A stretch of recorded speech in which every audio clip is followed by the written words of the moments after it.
Halo, apa kabar semua? Salam jumpa dan kembali lagi di channel Robotika Nusantara. Assalamualaikum warahmatullahi wabarakatuh. Pada kesempatan kali ini kita akan melanjutkan kembali diskusi kita melalui perkuliahan daring robotika dan otomasi. Kajian kita kali ini yaitu controller robot.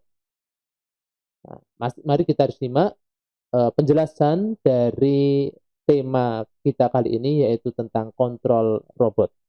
Baik, masih di robotika dan otomasi.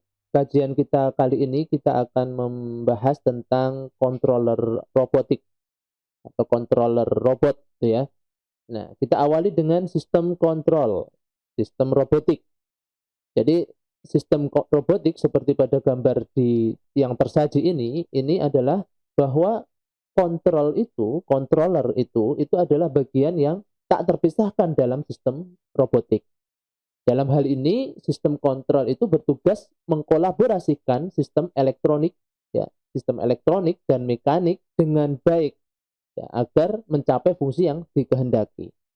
Nah, tanda bintang di sini apa maksudnya? Tanda bintang di sini merupakan posisi atau bagian di mana terjadinya interaksi antara ketiga bagian itu. Sebagai misal di situ poros motor, ya, kita misalkan sebagai poros motor dan sendi pada mekanik itu akan berhubungan dengan rangkaian controller dan rangkaian interface atau drive ke motor, dan juga akan berhubungan dengan bagian program controllernya yang melakukan penulisan data. Untuk yang drive atau rangkaian interface tadi itu berkaitan dengan elektronikanya. Nah, kemudian kalau bagian program controller, ya, itu yang melakukan penulisan data ke alamat motor. Nah, atau sendi mekaniknya itu yang akan dideteksi itu berhubungan dengan sensor dan interface dan program membaca data sensor di dalam controllernya. Jadi ini akan saling keterkaitan antara mekanik, elektronika, dan controller. Tentu di dalam controllernya sendiri itu nanti dapat disematkan kecerdasan juga, ya, di sana, kontrol kecerdasan. Nah, sistem kontrol sendiri, mekanisme kerja kontrol, ya, ini dibuat menjadi tiga bagian alur diagramnya, ya, diagram alirnya, ya. Jadi sistem kontrol sendiri ini memiliki mekanisme kerja seperti pada gambar berikut. Ya. Ada tiga sensor prosedur utama, ya. Sebetulnya ini prosedur besar, ya. Prosedur utama yaitu baca sensor, mulai baca sensor, kemudian memproses data sensor dan mengirim sinyal aktuasi ke aktuator. Itu adalah tugas utama controller. Nah, di dalam ilustrasi ini menggambarkan bahwa sebenarnya tugas controller itu adalah sederhana. Kalau kita melihat di dalam ilustrasi ini, dengan membaginya ke dalam tiga bagian, maka seorang engineer atau peneliti itu akan lebih mudah dalam melakukan analisa tentang bagaimana controller yang didesain itu bekerja. Controller di sini memproses data itu, ya, algoritma ini bisa ditanamkan algoritma kecerdasan misalnya di dalam kontrolnya. Nah, dalam aplikasi dalam ilustrasi ini bahwa prosedur baca sensor itu dapat terdiri dari berbagai teknik yang masing-masing itu akan membawa dampak kerumitan dalam pemrograman. Nah, setidaknya di sana akan ada dua macam teknik yang digunakan controller, ya, di sini, ya, di dalam membaca sensor, ya, yaitu dengan teknik pooling ataupun teknik interrupt. Nah, jadi teknik pooling ini adalah prosedur membaca data yang berdasarkan pengalamatan langsung yang dapat dilakukan kapan saja controller tersebut menghendaki. Nah, sedangkan untuk yang teknik interrupt itu ialah dia akan memberikan sinyal interrupt, ya, memberikan sinyal interrupt ke controller melalui atau via perangkat keras. agar controller tadi, sebuah CPU tadi itu melakukan proses pembacaan. Lalu dilanjutkan dengan memproses data. Nah, bagian memproses data ini adalah bagian yang paling penting dalam program controller. Di bagian inilah yang peneliti atau engineer itu dapat dengan leluasa mengembangkan berbagai ide, kemudian teori dan teknik bagaimana membuat robot itu dapat bekerja sesuai dengan harapan. Nah, penerapan algoritma kontrol itu mulai dari teknik klasik ya, teknik yang tradisional, yaitu seperti PID, ya, sampai yang modern seperti fuzzy logic ataupun neural network, ya, GA dan lain sebagainya. Nah, ini bisa disematkan di dalam proses memproses data ini, di dalam controllernya. Kemudian bagian ketiga yaitu prosedur tulis data ke aktuator. Itu tulis data ya, prosedur tulis data di sini ya. Itu adalah bagian yang berisi pengalamatan ke aktuator untuk proses penulisan data. Jadi ini mekanisme yang digambarkan secara garis besarnya ya, mekanisme dari kerja controller. Nah, sekarang basic controller robot. Jadi controller robot secara dasar itu memiliki terbagi menjadi dua. Yang pertama itu adalah kontrol loop terbuka atau dikenal dengan open loop, ya. Kemudian ada sistem kontrol loop tertutup, closed loop. Ini tentu sudah Anda pelajari di dalam mata kuliah sistem kontrol atau sistem kendali. Nah, kita akan kaji satu persatu kontrol loop terbuka. Nah, kontrol loop terbuka atau umpan maju ini disebut dengan feed forward control itu dapat dinyatakan sebagai sistem kontrol yang outputnya tidak diperhitungkan ulang oleh kontrolernya. Jadi hanya bergerak forward saja. Satu ada input satu ya, nanti actionnya apa gitu. Jadi output dari robotnya ini tidak diperhitungkan kembali sebagai referensi gerak, gitu ya. Jadi keadaan apakah robot itu benar-benar telah mencapai target seperti yang dikehendaki sesuai referensinya, referensi geraknya, adalah tidak mempengaruhi kinerja dari controller. Jadi kontrol ini sesuai untuk sistem operasi robot yang memiliki aktuator yang beroperasi berdasarkan umpan logika berbasis konfigurasi. Berbasis konfigurasi langkah sesuai dengan urutan. Jadi konfigurasinya sesuai dengan secara sekuensial, langkah secara sekuensial. Misalnya ketika robot itu bergerak menggunakan stepper motor. Nah, di dalam stepper motor itu tentu dia tidak perlu dipasangi dengan sensor. Karena stepper motor ini bergerak berdasarkan konfigurasi langkah. Jadi tidak perlu di dalam motor stepper itu dipasangi sensor rotary encoder misalkan pada porosnya ya, untuk mengetahui posisi akhirnya, itu tidak perlu lagi. Nah, jika dalam kondisi berfungsi baik, kalau kita menggunakan stepper motor ya, baik tidaknya suatu kondisi ini ya, tidak ada masalah beban lebih, maka stepper motor itu akan berputar sesuai dengan perintah controller dan akan mencapai posisi target dengan tepat. Nah, itu kalau tidak ada permasalahan terhadap bebannya. Nah, ini kalau menggunakan kontrol loop terbuka ini, kalau kita contohnya saja menggunakan motor stepper. Nah, itu tergantung dari hardware apa yang kita pakai. Nah, makanya nanti kita bisa menentukan controller atau model kontrol seperti apa yang akan dibangun gitu. Kontrol terbuka kah atau kontrol tertutup. Nah, lalu di sini ada kontrol loop tertutup. Nah, kalau kita loop tertutup itu ada referensi gerak, kemudian sebagai referensi masukan terhadap controller ya, itu ada controller, kemudian ada robot. Robot ini akan bergerak seperti apa? Hasil gerak sesungguhnya seperti apa yang dibaca oleh sensor. Nah, nanti referensi output ini akan menjadi referensi inputnya, referensi gerak masukannya, referensi gerak untuk masukan controller gitu ya. Jadi pada gambar ini, jika hasil gerak aktual itu telah sama, hasil gerak sesungguhnya aktual itu ya, dengan referensi, maka input controllernya akan 0. Kalau hasil gerak sesungguhnya ini sama dengan referensi, maka input controllernya ya di sini akan 0. Jadi makin kecil error yang terhitung, maka makin kecil pula sinyal pengemudian controller terhadap robot sampai akhirnya mencapai kondisi tenang.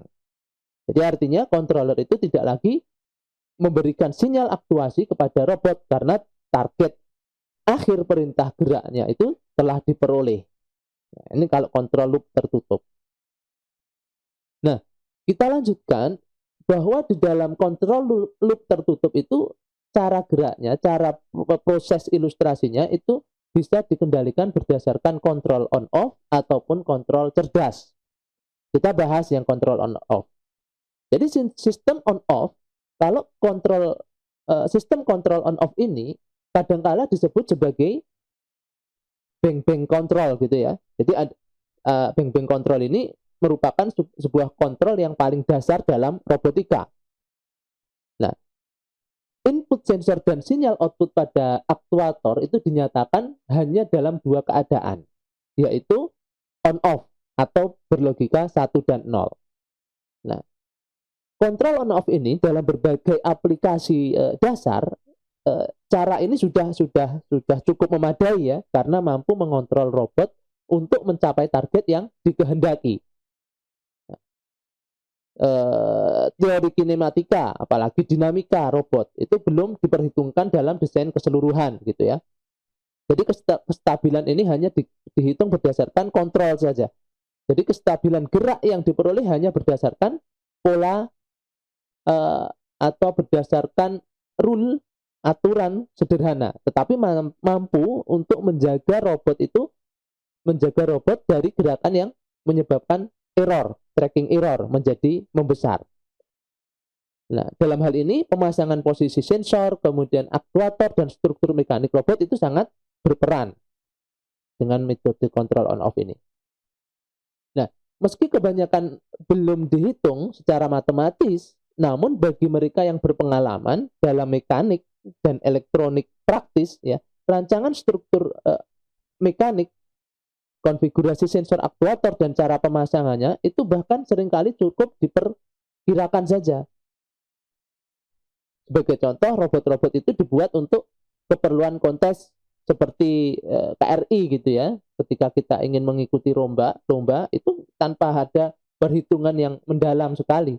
Jadi hanya pemasangan sensor, kemudian pemasangan konfigurasi aktuator, pemasangan aktuatornya itu atau mekaniknya itu hanya dilakukan berdasarkan perkiraan saja.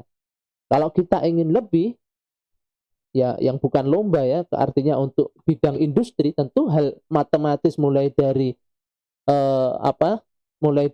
teori kinematikanya, teori dinamikanya itu harus diperhitungkan. Kemudian peletakan sensornya itu juga harus diperhitungkan. Kalau kita ingin kontrol on off ini diterapkan di dalam industri.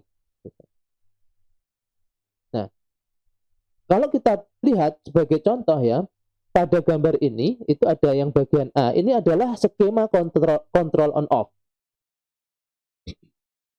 Dan yang B ini adalah implementasinya, yang akan diimplementasikan kepada robot roadrunner, jadi robot pengikut pengikut garis ya. Nah, jadi skema kontrol ini diterapkan pada roadrunner. Jadi roadrunner ini dia memiliki dua roda kiri dan kanan yang independen. Independen itu dia tidak saling berkaitan, tidak saling berhubung antara kiri dan kanan, tidak berputar secara mandiri gitu ya. Nah, roda ini berfungsi untuk berjalan ke depan dengan mendeteksi jalur putih di atas lantai yang berwarna gelap.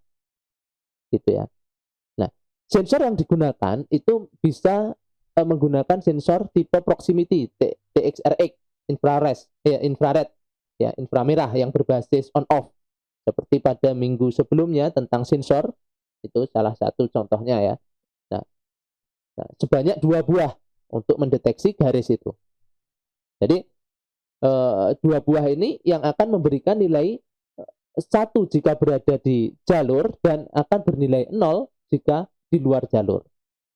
Nah, aktuatornya itu menggunakan 2 buah motor DC dengan gearbox yang dikemudikan secara on-off. Jadi dalam hal ini rangkaian relay di sini itu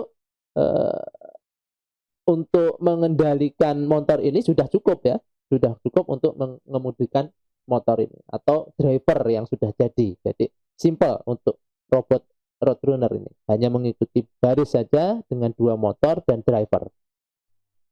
Nah, algoritma kontrol yang diterapkan di dalam robot roadrunner tadi, pengikut baris tadi ya. Jadi kita bisa membuat tabelnya sebelum kita menerapkannya ke dalam program. Jadi tabel 4.1 itu ada fungsi input output controller roadrunner ya. Input referensinya untuk PB7 ini adalah port ya, port B7, port B1, port B0 ini yang menandakan untuk port yang digunakan di dalam microcontroller. Nah, jadi 0 output yang dikehendaki PA1 0, PA0 adalah 0. Nah, ini tabel yang dikehendaki. Nah, penyelesaian algoritma kontrol on off-nya itu dapat seperti ini. Jadi, if PB7 sama dengan 0, jika PB7-nya 0, maka PA1 sama dengan 0, PA0 sama dengan 0. Nah, jika PB7 sama dengan 1 dan PB1 sama dengan 0, dan PB0 sama dengan 0, maka PA1 0, PA0 sama dengan 0. Dan ini berlaku seterusnya. Nah, ini algoritma yang bisa diterapkan di dalam robot roadrunner tadi. Nah, sekarang pemilihan controller ini yang seperti apa? Mungkin kalau masa lalu itu bisa menggunakan microcontroller AT89C51 atau keluarga MCS51 ya. Tetapi kalau saat ini ya bisa menggunakan Arduino atau bisa menggunakan microcontroller yang lain. Sudah banyak sekarang microcontroller yang ada di pasaran ya. Arduino Nano, kemudian ada Tiface series, STM32 ataupun ESP32 gitu ya. Jadi banyak sekali microcontroller tersebut. Tinggal kita mengimplementasikannya dengan menggunakan controller apa. Kalau robot semacam ini, misalkan roadrunner, itu dapat diimplementasikan dengan Arduino Nano saja sudah cukup, sudah mumpuni, tidak memerlukan space yang besar dan kemudian port yang digunakan pun tidak banyak gitu ya. Kemudian kontrol cerdas ini berkaitan dengan kontrol cerdas. Tadi berkaitan dengan pengontrolan itu ada kontrol di dalam kontrol tertutup itu ada kontrol on off. Sekarang ada kontrol cerdas. Nah, kontrol cerdas atau dikenal dengan intelligent control itu adalah sistem kontrol yang berdasarkan algoritma yang dipandang cerdas. Jadi kata intelligent control ini telah menjadi baku dalam dunia kontrol setelah berbagai teori dan algoritma pemrograman yang dapat meniru kecerdasan manusia itu berhasil dikaji dengan baik. Muncullah istilah kontrol cerdas. Kalau di era modern semacam ini ya fuzzy logic, kemudian neural network, GA, ya, dan lain sebagainya. Nah, kita lanjut ke artificial intelligent robot atau kecerdasan buatan robot. Ya. Jadi AI dalam robotik adalah suatu algoritma yang dipandang cerdas yang diprogramkan ke dalam controller robot. Nah, kata intelijen kontrol ini itu telah menjadi baku dalam dunia kontrol setelah berbagai teori dan algoritma tadi ya, itu dapat meniru kecerdasan manusia, berhasil dikaji dengan baik. Nah, dalam konteks ini, kemudian muncul istilah kecerdasan buatan atau AI. Nah, kecerdasan buatan ini dalam robotik itu adalah suatu algoritma yang dipandang cerdas yang dapat diprogram dalam kontrol robot. Nah, pengertian cerdas di sini itu sangat relatif ya, karena tergantung dari sisi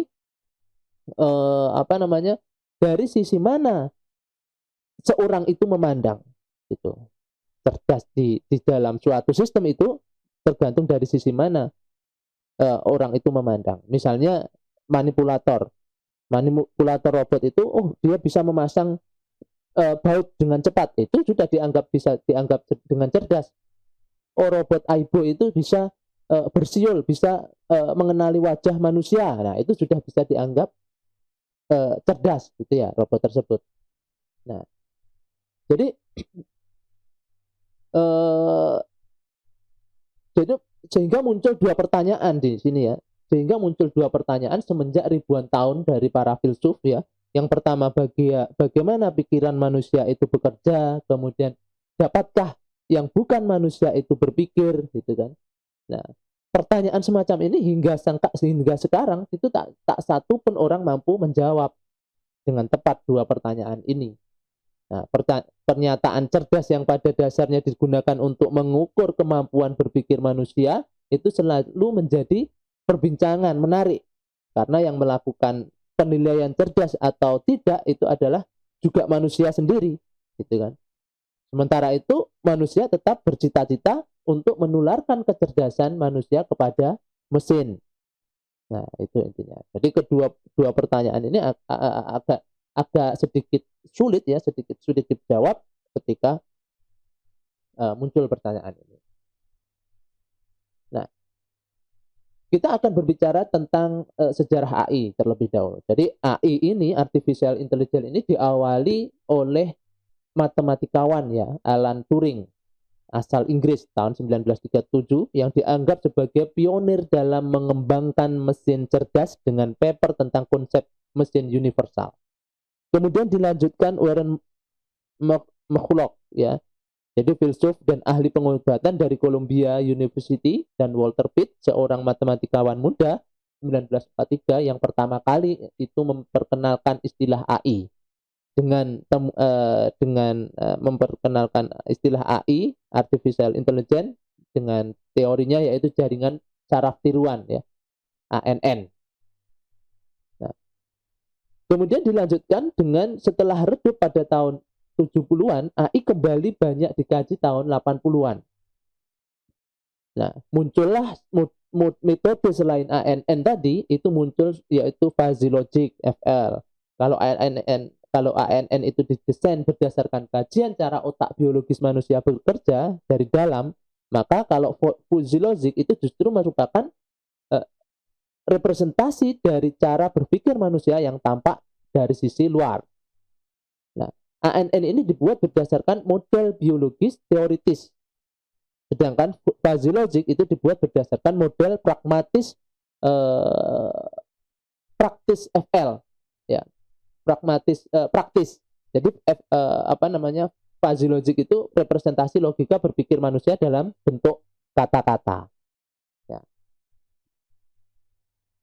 Nah, lalu di situ ada Lucas Zwick, dilanjutkan Lucas Zwick, itu seorang filsuf tahun 1930-an yang pertama mengkaji logika berpikir manusia dalam beberapa representasi matematika tentang kekaburan, fuzziness. Kemudian Lord Pizzadeh tahun 1965, seorang profesor di University of California, US, itu mempublikasikan papernya yang terkenal fuzzy set. Nah, dari sinilah dia akan muncul AI modern. Ya. Kemudian ada metode AI lain yang berkembang, itu algoritma genetik ya, genetik algoritma GA, yang dalam pemrograman komputer dikenal dengan teori evolusi. Evolutionary computation. Dan pertama kali diperkenankan oleh Holland tahun 1975 yang diilhami dari teori Darwin. Dan ini GA ini juga pernah mengalami vakum. Nah, ini sejarah beberapa tentang artificial intelligence. Nah, aplikasi AI di dunia robot. Kalau kita lihat controller berbasis AI, kemudian sistem robot ya di sini ya, penggunaan AI dalam controller itu dilakukan untuk mendapatkan sifat dinamik controller secara cerdas. Nah, cerdas di sini adalah robot itu dapat melakukan adaptasi terhadap perubahan dinamik sistem selama beroperasi gitu kan. Jadi sudah disinggung di sebelumnya tentang kecerdasan buatan ya. Ada beberapa kecerdasan buatan seperti halnya PID, fuzzy logic, terutama PID ya. PID ini adalah model kecerdasan buatan tradisional, meskipun sebetulnya PID ini belum bisa dikatakan kontrol cerdas. Sebab kenapa? Sebab PID ini, parameter-parameter yang ada di PID itu secara teoritis hanya mampu memberikan efek kontrol terbaik pada kondisi sistem yang sama. Jadi ketika parameter tersebut itu ditune, maka dia hanya memberikan efek kontrol terbaik mana yang pada tune mana kontrol tersebut mengalami tingkat yang lebih bagus gitu ya. Dan PID ini belum mampu mengkoordinir sifat-sifat linearitas atau perubahan dinamik pada sistem robot itu sendiri ataupun lingkungannya. Nah, ini aplikasi AI dunia robotik. Nah, jadi ini ada error, ini referensi, ini unit output dari controller yang masuk ke dalam sistem robot, kemudian Y, ini yang akan masuk ke dalam controller AI-nya sebagai referensi.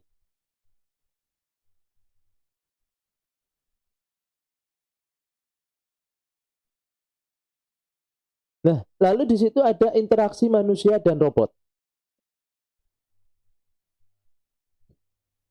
Jadi robot ini tidak lagi dipandang sebagai ilmu yang berkembang hanya dalam konteks teknologi fisik saja.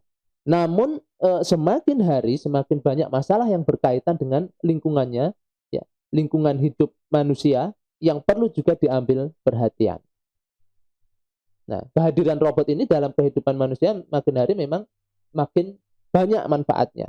Mulai dari yang dulu, kalau dulu memang mungkin penelitian itu hanya difokuskan kepada robot untuk industri ya, tetapi sekarang sudah berkembang ke robot rumah tangga seperti vacuum cleaner yang dia dapat berjalan sendiri gitu ya, mesin cuci dan lain sebagainya.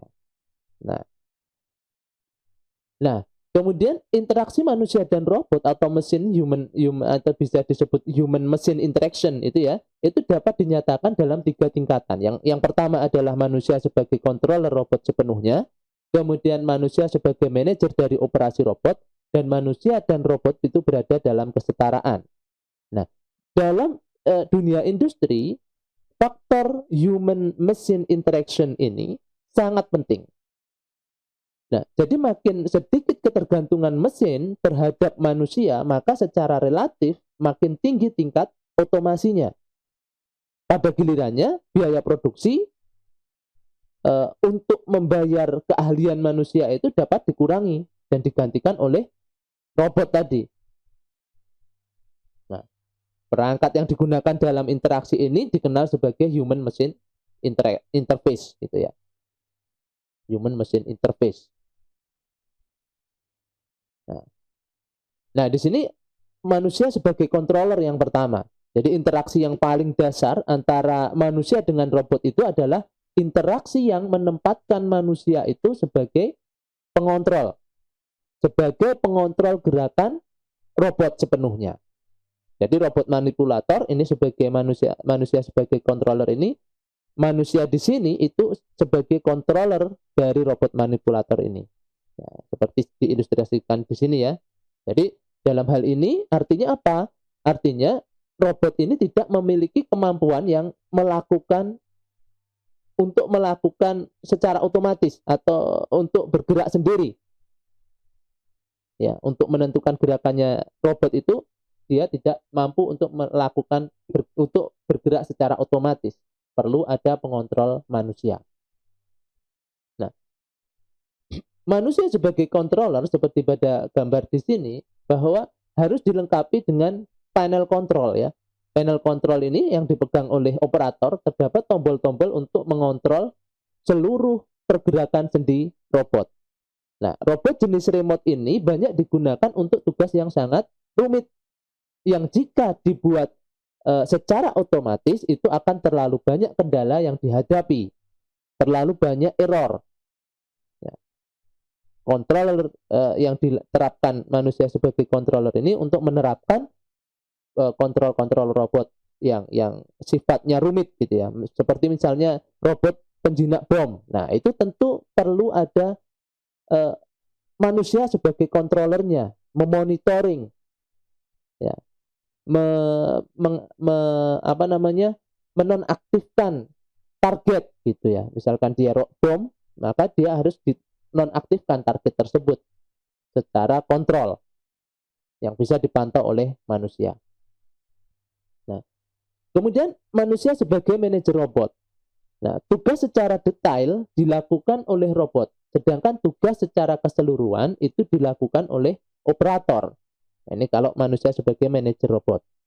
Kemudian dalam hal tertentu itu sudah dimuati kemampuan kontrol secara otomatis atau umpan balik, seperti kontrol posisi, tiap sendi, kemudian kontrol kecepatan, rotasi, dan kontrol torsi. Nah, dari segi operasional, dalam tugas-tugas tertentu, robot dalam kelas ini masih memerlukan arahan dan operator. Nah, itu salah satu contohnya. Misalnya dalam hal penentuan trajektori ya, trajektori suatu manipulator ya, dari suatu manipulator gitu kan. Jadi operator ini dapat memprogram secara offline gerakan ujung lengan, kemudian itu akan dilatih ya nanti. Ada suatu sistem record dari gerakan yang dari latihan gerakan tadi ya. Jadi gerakan ujung lengan itu akan dilatih dengan menggerakkannya secara manual terlebih dahulu menuju sasaran. Nah, pada saat yang bersamaan controller ini ketika digerakkan secara manual itu akan merekam trajektorinya. Nah, setelah proses pelatihan selesai, nah itu robot ketika di-run dia akan berjalan sebagaimana hasil latihannya tadi gitu. Jadi istilahnya dilakukan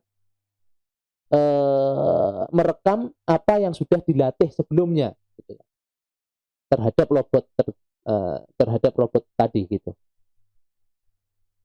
Nah, robot dan manusia dalam kesetaraan. Nah, konsep ini masih tetap berpegang pada prinsip robot, bahwa robot itu adalah pembantu manusia. Nah, jangan sampai robot ataupun teknologi-teknologi yang lain dibuat itu untuk tujuan menggantikan peran manusia. Hal ini akan menyalahi aturan atau tatanan kehidupan yang sudah dibuat. Nah, meskipun robot atau teknologi itu tersebut dibuat atau diciptakan untuk tujuan menggantikan manusia, tentu harus ada regulasi-regulasi yang harus diterapkan sebagai batasan-batasan teknologi atau batasan-batasan yang perlu dilakukan oleh teknologi atau robot tersebut. Kalau robot itu, teknologi itu menggantikan peran manusia dan tidak serta-merta dapat menggantikan peran manusia seutuhnya gitu ya. Nah, kalau tidak dipertahankan, apa yang terjadi? Mungkin manusia ini akan dikuasai oleh robot atau teknologi-teknologi seperti layaknya pada film-film fiksi ilmiah itu. Nah, di sini akan disajikan berikut perbedaan antara spesifikasi kemampuan manusia, cara kerja manusia dan robot ya di sini ya. Kalau manusia itu mudah letih, ya, kenapa manusia ini menciptakan teknologi robot? Yang pertama, manusia itu mudah letih. Kalau robot tidak pernah letih, ya. Kemudian manusia itu kurang presisi, robot tentu sangat presisi. Kemudian kualitas kerja itu tidak stabil karena kurang presisi ini, ya. Seharusnya manusia itu presisi ya, tapi ternyata kurang presisi. Kurang presisi ini karena ada kaitannya kualitas kerja itu tidak stabil. Kalau mesin kan tentu kualitas kerjanya stabil. Kemudian pengalaman banyak dan dinamis, sukar dibuat dinamis dalam mengakomodasi pengalaman kerja. Artinya memang robot itu kalau fokusnya untuk memasang baut, ya memasang baut saja terus.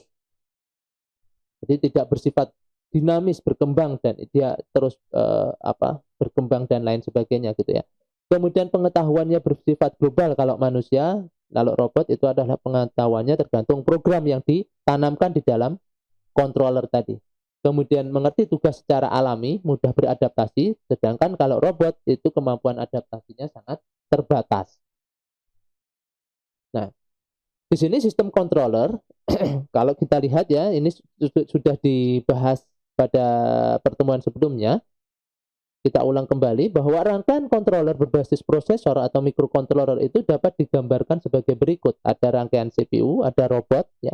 Jadi terminal input-output controller di atas ini, pada rangkaian ini adalah interpretasi besaran dari sistem interfacing yang digunakan. Nah, kemudian jika output itu menghendaki besaran analog, maka controller itu perlu dilengkapi dengan DAC, digital to analog converter. Nah, jika dikehendaki pengolahan data sensor analog, maka kontrolernya rangkaian CPU ya, di situ harus dilengkapi dengan ADC. Nah, begitu ya. Nah, ini contoh rangkaian controller. Controller berbasis prosesor dengan user interface, di situ ada CPU kontrolernya, ada I/O berupa analog, ada sistem bus, encoder ya, analog berupa data analog, keypad, monitor, LCD itu sebagai untuk memonitoring gitu ya. Kemudian ada keypad sebagai input, ada wireless communication yang berjalan dua arah gitu ya. Nah, sekarang yang input output. Jadi input kategori ini bekerja dalam dua keadaan, yaitu on dan off atau 1 0 gitu ya. Jadi input on off ini berdasarkan level tegangan TTL. Kalau 5 volt itu untuk logika 1, 0 volt itu untuk logika 0. Nah, jadi setiap IC itu kan berbeda-beda untuk level TTL-nya ya. Ada seperti halnya misalnya CMOS. CMOS ini akan berlogika 1 kalau dia tegangan TTL-nya itu antara 3,5 sampai 5 volt. Jadi tidak serta-merta 5 volt itu 1, tetapi seperti tergantung jenis IC-nya. Kalau IC CMOS semacam ini, dia level tegangannya 3,5 sampai 5 volt. Kalau 0 volt, ya CMOS ini 0 sampai 0,7 volt. Itu dianggap berlogika 0. Nah, kemudian input analog. Nah, input analog ini, controller itu akan memerlukan komponen pengolah ADC untuk dapat mengakomodasi input ini. Jadi kalau misalkan controller itu inputnya berupa sensor analog, ya berarti di dalam microcontroller atau controller itu perlu dijembatani dengan yang namanya ADC. Ya, misalkan ini sinyal sensor ya, paling kiri ya. Sinyal sensornya itu adalah bersifat analog. Nah, kemudian dia akan digabungkan dengan mikroprosesor. Perlu adanya ADC untuk menerjemahkan, mengambil setiap sampling dari kontinuitas dari sensor ini, hasilnya sensor itu disampling menggunakan ADC, kemudian diolah menggunakan prosesor. Nah, misalnya di situ input dari sensor ini 2,7 volt. Kemudian kalau disampling, maka outputnya akan menghasilkan 1 0 0 0 0 1 1 dan seterusnya bit ya, dalam berupa bit biner 8 bit tergantung dari microcontroller. Nah, itu input analog. Nah, kemudian pengolah ada bagian di mana tadi pengolah khusus sistem bus. Jadi beberapa macam sensor itu tidak dapat langsung dihubungkan ke input port digital ataupun analog tanpa bantuan rangkaian penyelaras atau konverter khusus. Ya, sebagai contohnya misalkan sinyal output sensor kecepatan dan atau posisi motor servo biasanya berbentuk pulsa ya kan, yang nilainya sebanding dengan putaran poros motor. Nah, itu tidak bisa langsung dimasukkan atau dikoneksikan ke dalam pin dari controller. Kemudian penggunaan kamera digital juga memerlukan perlakuan khusus dalam interfacing-nya. Ya, ini juga termasuk dalam kategori sensor yang dihubungkan dengan perlakuan bus khusus. Kemudian ada output on off.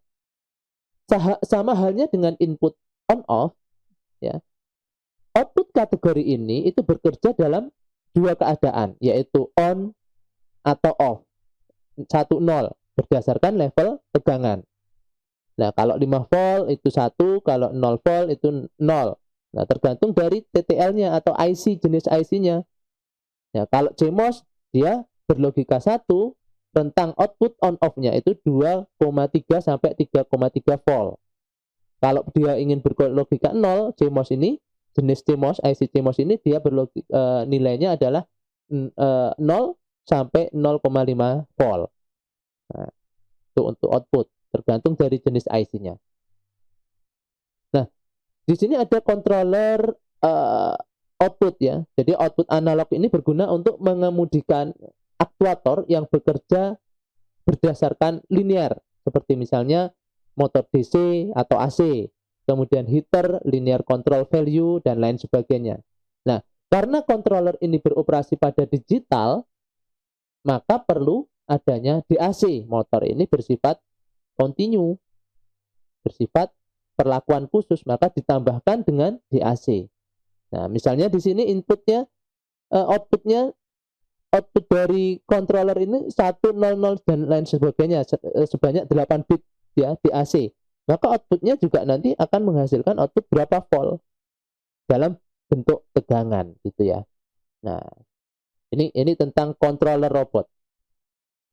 Nah, mungkin itu yang bisa kita pelajari pada hari ini tentang controller robot. Semoga bermanfaat dan selamat belajar, dan jangan lupa untuk mengerjakan tugas besar yang sudah diberikan dengan hanya menggunakan simulator saja. Terima kasih. Wassalamualaikum warahmatullahi wabarakatuh.